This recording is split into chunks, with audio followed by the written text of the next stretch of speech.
का प्रभु भोज का हमारे जीवन में सेकंड अब सेशन शुरू हो गया है टीचिंग का। प्रभु भोज का हमारे जीवन में क्या महत्व है, क्या सामर्थ्य प्रभु भोज की हमारे जीवन में, और प्रभु भोज कौन कौन ले सकता है।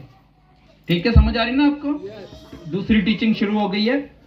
पहली टीचिंग में आपने सुना कि प्रभु कह रहा है कि हे परिश्रम करने वाले और बोझ से दबे लोगों, मेरे पास आओ, मैं तुम्हें विश्राम दूंगा। ठीक है, आपने समझ लिया वो क्या है, इसमें प्रभु क्या बोल रहा है, और आपके लिए भविष्यवाणी हुई और आपने प्रभु की हजूरी में आना है और प्रभु आपको हर एक भाग में विश्राम देगा। अब दूसरा सेशन है प्रभु भोज का, जो हमारे बीच में प्रभु की मेज, प्रभु की देह और लहू शामिल है। यहाँ पर यीशु मसीह बोल रहे हैं, जीवन की रोटी मैं हूं जो स्वर्ग से उतरी है, यदि कोई इस रोटी में से खाए तो वो सर्वदा जीवित रहेगा। जब आप प्रभु भोज लोगे आप मरोगे नहीं, आपके business, job, finance, family life, personal life मरेंगी नहीं, वो सदा जीवित रहेंगे यीशु मसीह के सामने। हालेलुया। और जो रोटी मैं जगत के जीवन के लिए दूंगा वो मेरा मांस है। इस पर यहूदी ये कहकर आपस में झगड़ने लगे, ये मनुष्य कैसे हमें अपना मांस खाने को दे सकता है।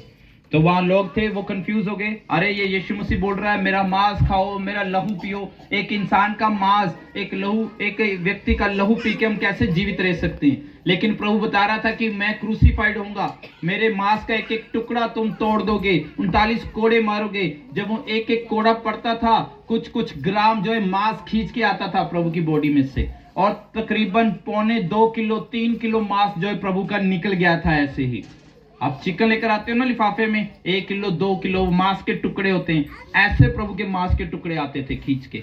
वो चाबुक नॉर्मल नहीं था, कोई वो रस्सी का चाबुक नहीं था, उस पर कांच लगाए हुए थे, कांटे लगाए हुए थे। क्यों प्रभु ने 39 कोड़े खाए? क्योंकि आज मेडिकल साइंस बोलती है हमारे पास ऐसी 39 बीमारियां हैं जिसका इलाज नहीं है। लेकिन प्रभु को पता था 2025 में चाहे टेक्नोलॉजी जितनी मर्जी हो जाए, टेक्नोलॉजी भी हाथ खड़े कर देगी, डॉक्टर भी बोलेंगे, अमेरिका भी बोलेगा हमारे पास कोरोना वायरस का कोई इंजेक्शन नहीं है। पर प्रभु ने बोला कोरोना वायरस के लिए, सभी वायरस के लिए, वो लाइलाज बीमारी के लिए मैं तुम्हारे लिए कोड़े खाने के लिए जा रहा हूं, मैं अपना लहू बहाने के लिए जा रहा हूं। मेरे कोड़े खाने से तुम चंगे हो जाओगे यीशु मसीह के सामने नाम में। हालेलुया। तब प्रभु खुल के वहां नहीं बोल पा रहे थे क्योंकि वो एक मिशन में थे, वो ओपनली नहीं बोल सकते थे, इसलिए वो थोड़ा थोड़ा बोलते थे। तो उन्होंने बोला कि जो मेरा लहू जो पिएगा, जो मेरा मांस खाएगा, वो सर्वदा जीवित रहेगा। हालेलुया। तब जब आप प्रभु भोज लेते हो, प्रभु का जीवन आपके अंदर आ जाता है और आप सदा जीवित रहते हो। हालेलुया। और उसके आगे जल्दी पढ़ते हैं। इस पर यहूदी ये कहकर आपस में झगड़ने लगे, ये मनुष्य कैसे हमें अपना मांस खाने को दे सकता है। यीशु ने कहा, मैं तुमसे सच सच कहता हूं कि जब तक तुम मनुष्य के पुत्र का मांस ना खाओ और उसका लहू ना पियो, तुम में जीवन नहीं है। हालेलुया। इसलिए सभी लोगों का प्रभु भोज में शामिल होना बहुत जरूरी है। अगर प्रभु भोज नहीं लोगे तो आप में जीवन नहीं होगा। समझ आ रही ना आपको। इसलिए मैं ये वचन पढ़ा रहा हूं कि हम सिर्फ फॉर्मेलिटी के लिए प्रभु भोज ना लें, जब हम प्रभु भोज लें तो उसकी सामर्थ भी हमारे जीवनों में काम करे। हालेलुया। जो मेरा मांस खाता और मेरा लहू पीता है, अनंत जीवन उसी का है और उसे अंतिम दिन फिर जिला उठाऊंगा। चाहे प्रभु 2030 में लेने के लिए आए, 2050 में आए, 2026 में आए, 27 में आए, अगर आप मर भी जाओगे, सो भी जाओगे प्रभु में, प्रभु कह रहा है अगर आपने प्रभु भोज लिया होगा तो जब मैं तुम्हें लेने के लिए आऊंगा तुम्हें मैं जिंदा कर दूंगा यीशु मसीह के सामने। हालेलुया।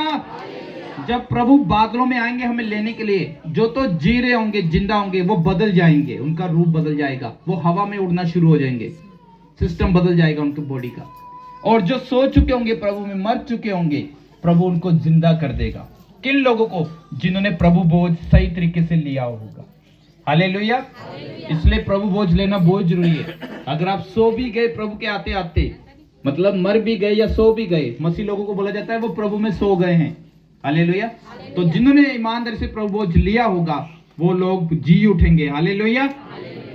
तो बहुत जरूरी है होली कम्युनियन का लेना, बहुत महत्व है। भविष्यवाणियों से भी जुड़ी, चंगाई से भी जुड़ी, छुटकारे से भी जुड़ी जो है प्रभु भोज लेना। हालेलुया। आगे, जो मेरा मांस खाता वो लहू पीता है, अनंत जीवन उसी का है और मैं उसे अंतिम दिन फिर जिला उठाऊंगा, क्योंकि मेरा मांस वास्तव में खाने की वस्तु और मेरा लहू वास्तव में पीने की वस्तु है। जो सबसे बढ़िया जो डाइट है, मील है, वो फूड है सबसे बढ़िया। आप पनीर खाओगे उसमें आपको प्रोटीन मिलेगा, आप चिकन खाओगे, कुछ भी खाओगे, मीट खाओगे, उसमें आपको विटामिन मिलेंगे, या आप सर्दी से बचे रहोगे। लेकिन जो सबसे बेस्ट डाइट है, सबसे बेस्ट फूड है, मील है, वो है परमेश्वर का लहू और मांस। सारी चीजों को मिस कर दो, चाहे आपको खाने को मिले या ना मिले बढ़िया खाना, लेकिन प्रभु भोज को मिस मत करो। हालेलुया। ये सबसे अच्छा खाना है या सबसे बेस्ट फूड है। कोई ऐसा खाना नहीं जो आपको बोल सके कि इसको खाने के बाद तुम मरोगे नहीं। कोई है ऐसा खाना? कोई कंपनी बोलती है कि हमारी कंपनी का पनीर खाओ, हमारी KFC बोलती है हमारी कंपनी का चिकन खाओ, तुम मरोगे नहीं। लेकिन प्रभु क्या बोल रहा है? तुम प्रभु भोज लेना, जो उसको खाएगा वो मरेगा नहीं, अगर मर भी जाए फिर भी जीवित हो जाएगा यीशु मसीह के सामने। हालेलुया। और आगे बात, सबसे बेस्ट डाइट क्या है? प्रभु भोज, यीशु का लहू और यीशु का मांस। इसको मिस नहीं करना है आपने, इसको लेने के लिए अपने आप को उस लायक बनाना है। अभी मैं बताऊंगा कौन कौन प्रभु भोज ले सकता है। हालेलुया।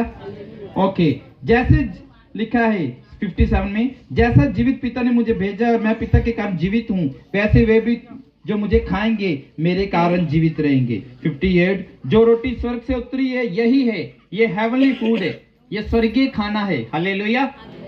और उस रोटी के समान नहीं जिसे बाप दादों ने खाया और मर गए। जो कोई ये रोटी खाएगा वह सर्वदा जीवित रहेगा। ये बातें उसने कफरनहूम के एक आराधनालय में उपदेश देते समय कही। हालेलुया। मैंने इसलिए आपको ये वचन पढ़ाया ताकि प्रभु भोज की वो सामर्थ, वो ताकत जब हम लें हमारी जिंदगियों में काम करे। हालेलुया। क्योंकि परमेश्वर के वचन काम किए बिना वापस नहीं आते। हालेलुया। एक और वचन पढ़ के इस सेशन को कंप्लीट करेंगे।